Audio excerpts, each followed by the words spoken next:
Hello guys, welcome back. In this video tutorial, we will learn how to change lower to uppercase letter in Microsoft Excel. Let us begin.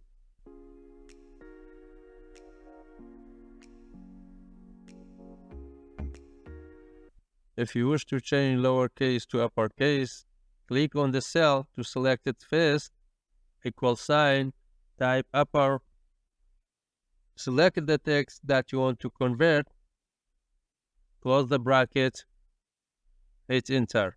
If you would like to copy the formula to the rest of the cells, put the cursor on the bottom right and drag it down. All are uppercase now.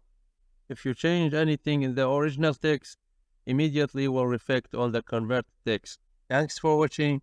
I hope you found this video to be helpful. For more daily tips and tricks, subscribe us and don't forget to like the video.